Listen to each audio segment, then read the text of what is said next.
So today we're going to be talking about kidding presentations and when you need to assist. You won't have to assist in every goat birth, kidding, that's what it's called. However, you do need to be prepared. And as they say, luck favors the prepared. So the first thing is you want to have some basic supplies on hand before your first birth. We go into a longer version of this in our What's in Our Kidding Kit tutorial, which also has to do with taking care of the kids after they come out. But for today, just what you need for kidding. You want to make sure that you have some sterile gloves. If you're really going to have to get in there and assist, it's best to actually have the elbow length gloves. You want to have OB grade lubricant. Be careful, read the label. Not all are OB grade. So do be sure to actually pick up and read the back of the package, whatever type of lube you decide to buy. And you're going to want to have a snare. This is a Kelly's Kid Puller. You can watch my in-depth tutorial with her showing us actually how to use her brilliant device. This is one of those things that you hope to not need, but if you need it, you will be so glad that you have it. The other thing to remember going into any kidding is to keep those nails nice and short. If you're going to have to assist, hey, maybe you clip them and you don't need to assist, and that's great. You just have nice tidy nails. The other thing to do before you are dealing with kidding is try to get your hands on a real live baby goat to see the different ways that their body moves, because when you do have to assist in a kidding, you are working blind. You are going to have to insert your hand into the dough and just be going on what you feel to figure out what's happening. So if you can start to kind of blind memorize what that feels like on a live kid before you are doing it in the dark, that can really help you out. So let me just grab a kid real quick. So this little kid is already, a few weeks old, so not as tiny as when they come out. But so if you don't have one of your own kids to feel, see if your mentor or friend has a kid that you might be able to work with for a few minutes. So there's a first couple things to notice are the way the front legs bend. And you can do this, practice doing this with your eyes shut. See how the hocks move, right? Okay. Now turn them around and feel how those back legs and hocks move. Feel that? Different, right? So that's a back leg. Also remember that goats only have teeth on the bottom. So if you can't figure out which way the head is facing and you're feeling in there, you feel teeth. The teeth are the bottom of the jaw, and that can tell you how the head is oriented. Now, also remember that they are slimy, so it's very hard sometimes to tell what you're feeling. One thing to feel is the ear. Let's feel that blind, and compare that to feeling a tail. They can feel really similar when they're slimy and wet, but they're a little different. So yeah, try to just get your hands on another goat kid and see what that feels like. Study those motions in that body before you're doing the real thing. Thanks, buddy. When do you need to assist? So the hope and goal always is that you won't have to assist in a kidding, but it does absolutely come up often that we do. Sometimes just a little bit of help and sometimes a big one. A normal doe, once she's doing hard pushing, stage 2, hard pushing, not that she's just still rolling around having contractions and complaining, but she is grunting and she is pushing. That first kid should be out within 30 minutes. If that kid is not out within 30 minutes, it's time to go in and see what's going on. This is called dystocia or dystocia. I've heard vets pronounce it both ways, so however you want to go with that. And that 30-minute rule also applies for kids after the first kid. So you might have a doe give birth and that first kid comes flying right out, no problem. And then we, usually the doe can be distracted with the drying off the baby for like a little while before she's ready to start pushing again. But you can have a kid stuck after that one. So again, if she hasn't had that next kid within 30 minutes, it might be time to go in and see what's happening. Okay, so let's talk about kidding presentations. The correct way, the best way, the one that makes us happy is when they come out in the Superman position. Yes, this is a baby deer, but I like this stuffed animal because it's floppy, just like a newborn kid. So the Superman position is when the two front hooves and the muzzle, the nose, come out just like that. This is what we want to see. This is the ideal position. Often you do not need to assist in this case. However, I will put a caveat to that. I had a doe last year the head of the kid was so large that these three items, although coming out in the correct position, she could not pass them. So in that case, I actually had to push both the head and the front feet back in, and ended up then just pulling out one front leg, and I was able to extract the kid like that through a lot of effort. One thing to know is that the shoulders are the widest part in the front coming out. So if you have both hooves like this is going to be the widest point.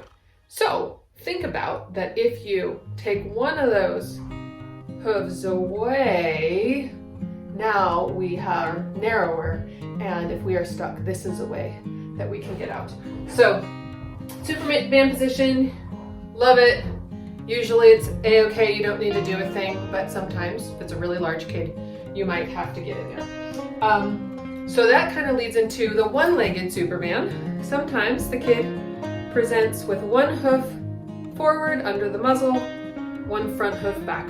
That's absolutely fine. You do not need to actually get that front leg forward in order for this kid to come out. And if this kid, as I mentioned, is actually probably going to be a little narrower, only having one shoulder forward, so you might not have to assist in this either. This is not going to hurt the doe at all if the kid comes out one hoof forward, one hoof back.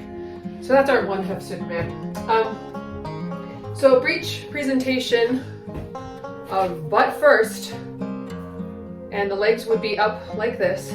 So here she's pushing, and I had a doe my first kidding season where all that came out first was just a straight up tail, and that was what was coming out of the mom's vulva, and there was no way that doe was going to be able to pass with those hips coming out and these back legs tucked up.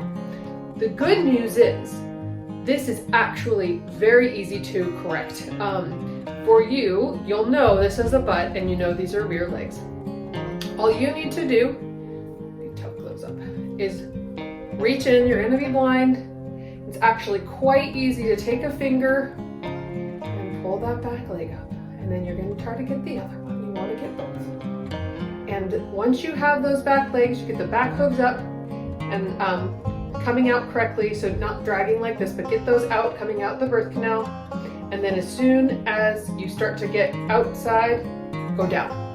So go in, fish out the feet, pull them up, and then whoop, you pull down. And that kid comes right out. Do watch out, sometimes kids coming out breech like that, they can develop pneumonia, I've found, so I just try to keep a special eye on them if I know that they did happen to come out backwards. I have had a couple does who either the kid was so tiny or the mom was so huge that she pushed out a kid fully in this position without me even having a chance to assist. So that's pretty cool. So that one's not so bad, don't need to panic. Now we get a little harder. So this has happened more times than I like to care and think about. You get two front legs with no head. That head is wrapped around like that. Mom is not going to be able to push this kid out without assistance. And once that kid has been in there with their head back, it's like a rubber band. You try to pull it forward and it snaps back. This is going to be extremely uncomfortable for your doe when you go in there to work to try to help get this kid out. So we have to straighten out the head that doesn't want to be straight. One thing to know is that even if you have those front hooves, it's okay, and you may need to actually push them back into the doe. What you're going to need to do though is take your snare, and you're going to need to work it around. Mind you, you're going to be coming in blind. You can't see what you're doing. You're going to have had to have figured this out when you get just a chest wall and no head that we've got. You're going to be able to feel, because the ears are on the back, it's going to feel really weird. What you need to do is work your way around, get your snare, you're going to wish you had 3 hands, around the ears and the little pipes under the chin. And then when you're going to try to keep this head up and around to bring him out, you're going to need to be guiding that head, and you need at least one of those front legs. We can't have both front legs back. You need at least one of those legs. And then you're going to move that kid forward using the puller. You will want to use a lot of lube. You are definitely going to need somebody to help hold the doe. She's going to be in a lot of pain. This is not going to be comfortable. Nobody's going to be having a good time. I'm sorry if you get this kid in presentation. It's a doozy. The other thing that you might get, which is similar but a little different, you might get front legs forward with the head down. So what happens in this position is that because the head is down, the forehead's going forward towards her vulva. What happens is that the kid's head can't pass the cervical wall, and it would just be slammed up against there. In this case, you definitely need to push the whole kid back in and get that snare to pull their head up. And what Kelly, in her demonstration of using her pullers, does herself is she actually puts her thumb in the mouth of the kid. So you can tell, there's the teeth, right? And you put your other finger underneath its chin. You're not going to hurt it by doing this, even this feels so like brutal. And actually holds it there then while pulling that head up and then pulling that kid out. Remember, we need at least one front leg when we are going to pull this out. This is another really, really tricky one. This is when you are going to be absolutely thrilled to have this. That's another presentation too, where if you need to call a neighbor, get someone out of the house, you're going to need help. So something else to remember is that you may have 2 or more kids coming at the same time. So before you actually start to even really assist, make sure that this leg that you're feeling, feel over the shoulders, is attached to the same body that you're seeing. I've definitely had a leg and a head from one kid coming out the birth canal and a leg from another kid sticking out that you would have thought was from this kid, but was actually the kid behind it trying to get around. So don't assume that all the parts you're seeing are necessarily the part of one baby goat. It might be a few. So do feel around and assess, make sure that you are dealing with just one kid. And you can push that other kid out of the way. If there was another leg coming through, I could push that kid back, deal with the one that was already halfway out, and then move on. So sometimes a kidding is so malpresented that she needs a C-section. There's a lot of reasons that a doe could require a C-section, whether that is a kid is so deep that mom can't get it out. Maybe mom has some scarring tissue from a previous kidding that now is affecting this one, and she's not making progress for whatever reason. But the important thing to know is it's very important to have an established relationship with your veterinarian before you're in a crisis. No one wants to come out to your farm and help you when they've never met you and they have no idea who you are.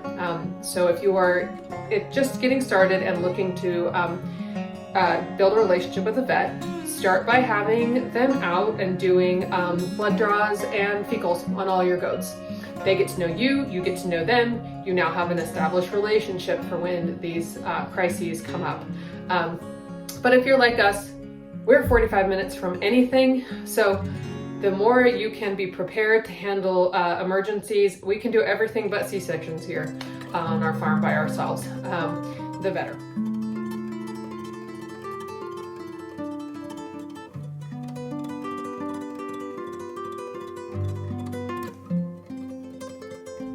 So practice, have your supplies, see if you can get any hands-on practice with other goat breeders in your area, and best of luck.